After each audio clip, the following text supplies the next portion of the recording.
Day keeps the doctor away, ये आपने भी सुना होगा, लेकिन आज एप्पल का मतलब थोड़ा सा बदल गया है। वो लाल रंग का एप्पल जो कि विटामिन आयरन के लिए मशहूर है, वो आज टेक्नोलॉजी कंपनी का नाम बन गया है। जैसे आप एप्पल सुनते हैं, लोग पूछ लेते हैं भाई कौन सा है, प्रो है या मैक्स है। एप्पल का फ्रूट मार्केट से निकल करके दुनिया की सबसे बड़ी टेक्नोलॉजी कंपनी का नाम बन गया, ये एहसास कम लोगों को हो पाया। 1960 में कहानी शुरू होती है 3 दोस्तों की सोच से। इस कहानी में बहुत सारे टर्न्स हैं, बहुत सारे ट्विस्ट्स हैं। एप्पल की सक्सेस स्टोरी बताती है कि लाइफ में अगर आप बड़ा सोचें तो आप उसे अचीव जरूर करते हैं। आइए बताता हूं आपको एप्पल की कहानी और सिखाता हूं आपको जिंदगी का सबसे बड़ा पार्ट।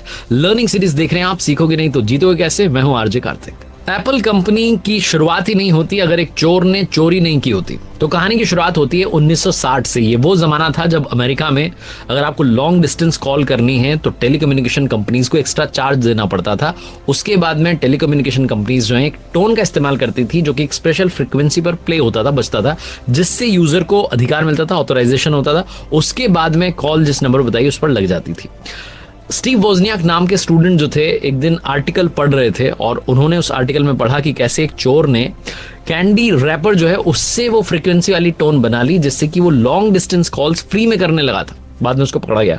स्टीव जॉब्स को उन्होंने ये आर्टिकल पढ़ते ही कॉल लगाया और कहा अपने दोस्त से कि भाई मिलना है और हम एक ऐसी डिवाइस बनाते हैं जिससे कि वो जो स्पेशल फ्रीक्वेंसी का साउंड है, वो टोन है, वो हम जनरेट करें और फ्री में लॉन्ग डिस्टेंस कॉल जो है लोग कर पाए, हम भी कर पाए। दोनों लाइब्रेरी में गए, बहुत सारी किताबें पढ़ी, बहुत सारी स्टडी की। उसके बाद में उन्हें मालूम चला कि किस फ्रीक्वेंसी पर वो जो टोन है वो जनरेट होती है, जिसके बारे में उस आर्टिकल में बात की गई थी। उन्होंने एक मशीन बनाना शुरू किया। वो जो मशीन थी वो शुरू में स्टेबल नहीं थी, तो स्टीव वोजनियाक ने डिसाइड किया कि वो जाएंगे और रिसर्च करेंगे। उन्होंने डिजिटल जो है उस डिवाइस का वर्जन बनाना शुरू किया और वहां से उन्होंने शुरुआत की उस डिवाइस को बनाने की। स्टीव जॉब्स को कॉल लगाया कि मैंने वो डिवाइस तैयार कर ली है।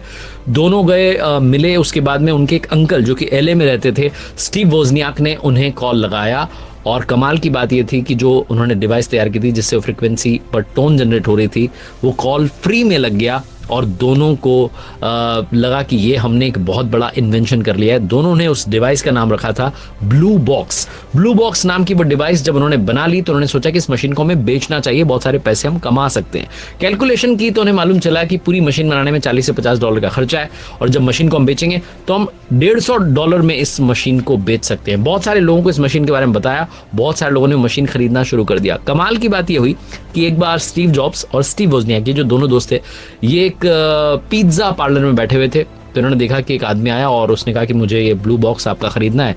इन्होंने इस बॉक्स का डेमोन्स्ट्रेशन उसे दिखाया कि ऐसे ऐसे काम करता है। फिर उस आदमी ने कहा कि आप आ जाओ, मेरी कार की डिक्की में पैसे रखे हुए हैं। ये गए और जब ये वहां गए कार के पास पैसे लेने के लिए तो उसने गन निकाल दी और इनसे वो ब्लू बॉक्स लेकर के वो निकल लिया। उसने कहा कि ये बॉक्स मुझे दे दो, अगर ये काम करेगा तो मैं वापस कॉल करूंगा, पैसे दूंगा। हालांकि उसने फिर कभी इनको कॉल किया नहीं, लेकिन ये समझ गए कि ये इतनी कमाल की डिवाइस है कि कोई गन पॉइंट पर हमसे इसे छीन रहा है, इसका मतलब ये एक ऐसी चीज बन चुकी है जो $1 बिलियन कंपनीज को भी कंट्रोल कर सकती है। इन दोनों को कॉन्फिडेंस आ गया और उस दिन से इन दोनों ने पार्टनरशिप शुरू कर ली। स्टीव वोजनियाक ने कहा कि मैं प्रोडक्ट के आइडियाज पर काम करूंगा और स्टीव जॉब्स जो थे उन्होंने कहा कि मैं उसकी मार्केटिंग पर काम करूंगा, कैसे उसे बेचा जा सकता है, कैसे उसकी पैकेजिंग हो सकती है, इस पर हम काम करेंगे। दोनों ने मिलकर के एक बहुत बड़ी पार्टनरशिप की शुरुआत की जो कि बनी एप्पल कंपनी के बनने की नींव। एप्पल की जब बात आती है तो स्टीव जॉब्स का ख्याल अपने आप आने लगता है, लेकिन बहुत कम लोग जानते हैं कि 3 दोस्तों के दिमाग का आइडिया था जो कि इतनी बड़ी कंपनी बन चुका है। कमाल की बात यह है कि स्टीव वोजनियाक और स्टीव जॉब्स तो फिर भी एक लंबे समय तक साथ रहे। एक और दोस्त थे रोनाल्ड वेन, वो बड़ी जल्दी छोड़ करके इनको चले गए। 1975 में जो 2 कॉलेज ड्रॉप आउट स्टूडेंट्स थे, इन्होंने ये सोचा कि क्यों ना कंप्यूटर बनाया जाए और क्रेजी थे इस काम को लेकर के, तो इन्होंने स्टीव जॉब्स के गैराज से शुरुआत कर दी। 1 अप्रैल 1976 को इन्होंने अपनी कंपनी की नींव रखी थी, जिसे कहा जाता है कि फाउंडेशन रखी थी। इस कंपनी की फाउंडेशन में 3 लोग शामिल थे, जैसा मैंने बताया। इनका ये विजन था कि लोग जिस तरीके से कंप्यूटर को देख रहे हैं उनका परसेप्शन बदलना चाहिए, क्योंकि ये वो जमाना चल रहा था, बड़े बड़े कंप्यूटर आया करते थे, उन्हें ऑफिस में कहाँ रखें, घर में कहाँ रखें, इतनी बड़ी साइज के होते थे। तो ये छोटे कंप्यूटर बनाना चाहते थे, यूजर फ्रेंडली कंप्यूटर बनाना चाहते थे। 1977 में इन्होंने कंपनी का नाम रखा एप्पल कंप्यूटर INC। जॉब्स और वोजनियाक ने, जैसा मैंने बताया कि जॉब्स के गैराज से शुरुआत की, तो इन्होंने एप्पल 1 जो है उसे पहले लॉन्च किया, मॉनिटर और कीबोर्ड के बिना ही उसे बेच दिया। फिर इन्होंने अप्रैल 1977 में वोजनियाक ने जो एप्पल II बनाया था उसे लॉन्च किया। कमाल की बात ये थी कि वो पहली बार कलर ग्राफिक्स वाला कंप्यूटर था और इस वजह से एप्पल II ने धूम मचा दी। और 1978 में जिनकी सेल्स थी $7.8 मिलियन, वो 1980 आते आते 2 साल में $117 मिलियन की हो गई। और 1980 में इनको लगा कि अब हम मार्केट में उतर चुके हैं तो क्यों ना बड़े बड़ों के साथ कंपटीशन किया जाए। IBM और माइक्रोसॉफ्ट के साथ कंपटीशन में आने के लिए इन्होंने एप्पल III लॉन्च कर दिया। और इसी सब के बीच में 12 दिसंबर 1980 को इन्होंने अपना पहला IPO लॉन्च किया।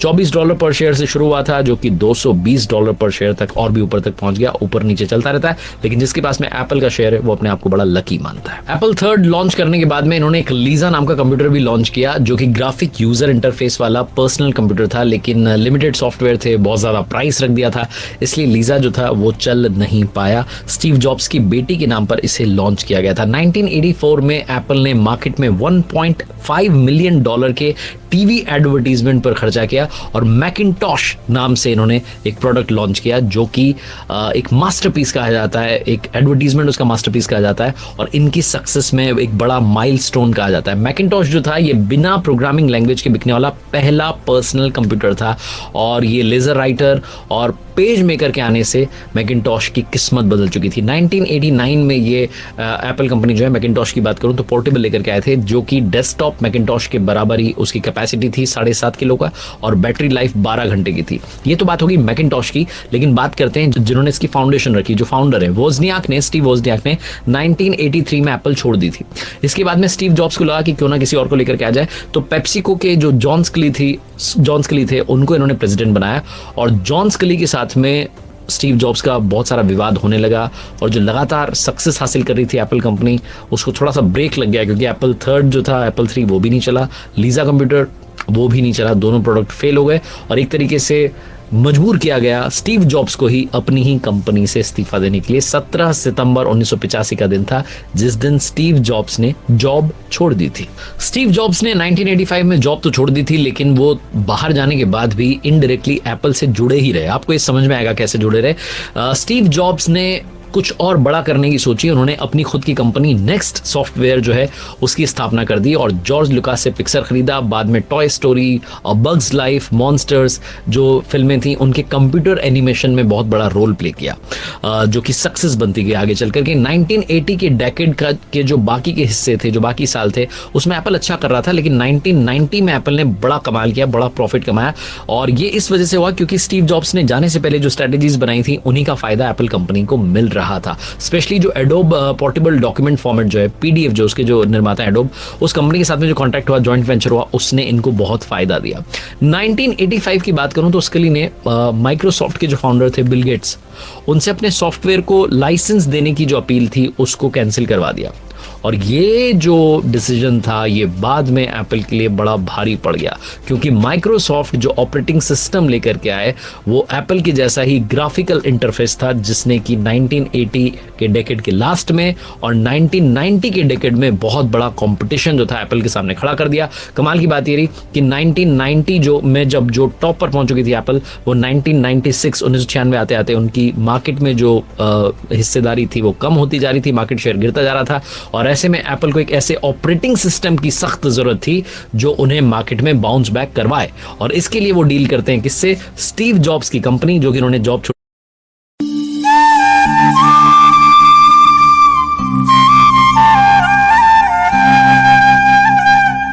तब शुरू की थी, नाम था नेक्स्ट सॉफ्टवेयर। उसको खरीदते हैं, $427 मिलियन की डील होती है और अब की बात जो है स्टीव जॉब्स वापसी करते हैं as a CEO in Apple company. और ये वो समय था जब एप्पल कंपनी बहुत कठिन दौर से गुजर रही थी, लेकिन स्टीव जॉब्स आते हैं तो सब कुछ धीरे धीरे ठीक करने लगते हैं। सबसे कमाल की चीज जो उन्होंने की वो ये थी कि 450 से ज्यादा प्रोडक्ट्स उस वक्त एप्पल बेच रही थी। इन्होंने कहा सारे आप कट कीजिए, हटाइए, सिर्फ 20 प्रोडक्ट्स पर हम फोकस करेंगे और क्वांटिटी पर नहीं बल्कि क्वालिटी पर फोकस करेंगे। और जब उन्होंने बड़ा फैसला लिया उसके बाद एप्पल कंपनी की जो हालत थी उसमें सुधार होने लगा। कमाल की बात यह रही कि स्टीव जॉब्स की ही गाइडेंस में कंपनी ने एप्पल आईपॉड म्यूजिक प्लेयर जो है, iTunes जो है, ये लॉन्च किए और 2007 में स्टीव जॉब्स का जो विजन था वो दुनिया के सामने आया। एप्पल ने अपना पहला मोबाइल फोन लॉन्च किया, आईफोन, और आईफोन ने कमाल कर दिया। 2007 में से लॉन्च किया था और उस वक्त एप्पल के जो को फाउंडर है स्टीव जॉब्स, उन्होंने कहा था कि ये आईफोन आज से 5 साल आगे चल रहा है। इसके फीचर्स बाकी के स्मार्टफोन्स के कंपैरिजन में बहुत ज्यादा एडवांस्ड हैं और यही वो वजह है कि हर साल एप्पल जो है अपने कस्टमर्स के लिए नए आईफोन लॉन्च करता चला जाता है। स्टीव जॉब्स की लाइफ का फॉर्मूला रहा है स्टे हंग्री स्टे फूलिश, और इसी को उन्होंने इंप्लीमेंट किया अपनी लाइफ में भी, अपने एम्प्लॉइज की लाइफ में, अपनी कंपनी की लाइफ में। वो हमेशा कुछ नया कुछ बड़ा तलाशते थे, जीवन में कुछ बड़ा अचीव करना चाहते थे, अपनी कंपनी को बेस्ट टेक कंपनी बनाना चाहते थे। जो उनका विजन था 2007 में जो उन्होंने पहला आईफोन लॉन्च किया था, वो इतना बड़ा विजन था, आप समझ सकते हैं कि पहले साल में ही 1,40,00,000 आईफोन बिक गए थे। और उस वक्त जो नोकिया और ब्लैकबेरी जो कि बहुत बड़े जायंट थे मोबाइल फोन्स इंडस्ट्री में, उनको एप्पल के आईफोन ने हरा दिया था। आईफोन वो प्रोडक्ट है जिससे कि एप्पल कंपनी 50% का रेवेन्यू जनरेट करती है और बाकी की जो सर्विसेज हैं, चाहे वो एप्पल ऐप स्टोर है, आई क्लाउड है, एप्पल प्ले है, आई ट्यून्स है, एप्पल म्यूजिक है, इसकी मदद से भी 31% के लगभग उनका रेवेन्यू रहता है। कुछ डेटाज ये बताते हैं। एप्पल जो प्रोडक्ट लेकर के आता है आईफोन, वो लोगों में उत्साह दिखाता है, लोग सबसे ज्यादा उसको खरीदना चाहते हैं। लेकिन जब आईफोन खरीद लेते हैं तो फिर लोगों को लगता है कि क्यों ना जो बाकी सर्विसेज हैं उनको भी इंजॉय किया जाए। फिर चाहे बाकी प्रोडक्ट्स हो, आईपैड हो, मैकबुक हो, आई वॉच हो, उनकी भी सेल्स अपने आप ग्रो होती चली जाती है, ग्रोथ उसमें देखी जाती है। इस सब के बीच में एक बड़ी बात बताता हूँ। अक्टूबर 2003 में स्टीव जॉब्स को कैंसर डायग्नोज हुआ था और जब वो पहला आईफोन लॉन्च कर रहे थे 2007 में, तो उनकी तबीयत ठीक नहीं थी। ये वो साल नहीं था जब उन्हें काम करना चाहिए था। डॉक्टर्स ने कहा था रेस्ट कीजिए, आप अब बेड रेस्ट लीजिए, आप अपने घर पर जाइए, थोड़ा सा काम से, स्ट्रेस से दूर हो जाइए। लेकिन वो ऐसा नहीं करना चाहते थे क्योंकि उनका विजन बहुत बड़ा था। वो चाहते थे कि जैसा मैंने बताया, एप्पल सबसे बड़ी टेक कंपनी बननी चाहिए। इसी विजन के साथ लगातार काम करते गए। उनके प्रोडक्ट्स हमेशा समय से एडवांस्ड होते थे और उनके विजन को आप ऐसे भी समझ सकते हैं कि 24 अगस्त 2011 को वो अपनी कंपनी का CEO टिम कुक को जो है बना देते हैं, कहते हैं अब आप संभालिए, आपके हवाले। और उसके 6 हफ्तों के बाद में वो दुनिया छोड़ जाते हैं। 5 अक्टूबर 2011 को पैनक्रियाटिक कैंसर के चलते स्टीव जॉब्स का निधन हो जाता है। टिम कुक को जो जिम्मेदारी मिली है उन्होंने बहुत बखूबी उसे निभाया है और अपने विजन से एप्पल कंपनी को और ऊंचाइयों पर पहुंचा दिया है। इंडिया की बात करूं तो दिल्ली और मुंबई में अब एप्पल स्टोर लॉन्च हो चुका है। एप्पल का जो लोगो है उसको लेकर के बहुत सारी कहानियां मार्केट में वायरल होती गई, लेकिन एप्पल कंपनी ने खुद सारी कहानियों को इमेजिनरी बताया और उन्होंने कहा असली बात हम बताते हैं। 1977 में कंपनी के एम्प्लॉय थे रॉब जेनिफ, जिन्होंने की स्टीव जॉब्स के लिए एक लोगो तैयार किया था। लोगो डिजाइनर थे। उन्होंने जो लोगो बनाया वो चेरी फ्रूट जैसा दिख रहा था। उन्होंने कहा लोग कहीं कंफ्यूज ना हो जाएं कि भाई ये कौन सा फ्रूट है, तो उन्होंने इसको थोड़ा सा काट दिया। इसलिए एप्पल कंपनी का जो लोगो है वो कटा हुआ सेब है। कुछ कलरफुल उन्होंने उसमें पट्टियां भी लगा दी और जो लाइंस थी उन्हें रेनबो कलर्स में रखा ताकि लोगों को ये लगे कि एप्पल कंपनी के जो कंप्यूटर्स हैं वो कलरफुल है। बाद में टाइम के साथ साथ उसमें जो कलर्स थे वो चेंज होते गए। कहा जाता है कि 1977 में जब रॉब जेनिफ ने लोगो तैयार किया था तो पहली बार में ही स्टीव जॉब्स को वो जो चखा हुआ सेब है, जो चखा हुआ एप्पल है, वो पसंद आ गया था और तब से अब तक वही लोगो कंटिन्यू चला आ रहा है। और आखिरी में एप्पल कंपनी के बारे में 5 इंटरेस्टिंग बातें। सबसे पहली, एप्पल में काम करने वाला हर तीसरा एम्प्लॉय इंडियन है। दूसरी, एप्पल के जो CEO हैं टिम कुक, वो हर सुबह 4:30 बजे अपने स्टाफ को ईमेल भेजते हैं। ये उनका काम करने का बड़ा अनोखा तरीका है। तीसरी, एप्पल इतनी पॉपुलर है कि जापान में एक आदमी iPhone 6 खरीदने के लिए 7 महीने तक लाइन में लगा रहा था। चौथी, एप्पल कंपनी में अपने आखिरी 15 साल स्टीव जॉब्स ने जब बिताए तो सिर्फ $1 की तनख्वाह ली, लेकिन तब भी उनकी टोटल इनकम $7 बिलियन से ज्यादा थी। और एप्पल मैकबुक की जो बैटरी होती है वो बुलेट प्रूफ होती है, बंदूक की गोली से आपको बचा सकती है।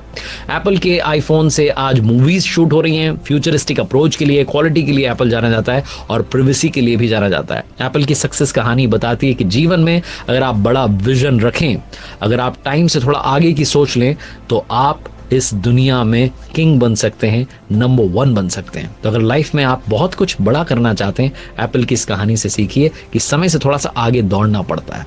आप देख रहे हैं RJ कार्तिक का ये चैनल, जहां बहुत सारे मोटिवेशनल वीडियोस आपको देखने को मिलते रहते हैं। देखते रहिए। हर सोमवार सुबह 9:30 बजे मेरे साथ एक कहानी और हर शुक्रवार सुबह 9:30 बजे लर्निंग सीरीज का एक नया वीडियो। एक बार फिर से वही बात कर दिखाओ कुछ ऐसा कि दुनिया करना चाहे आपके जैसा।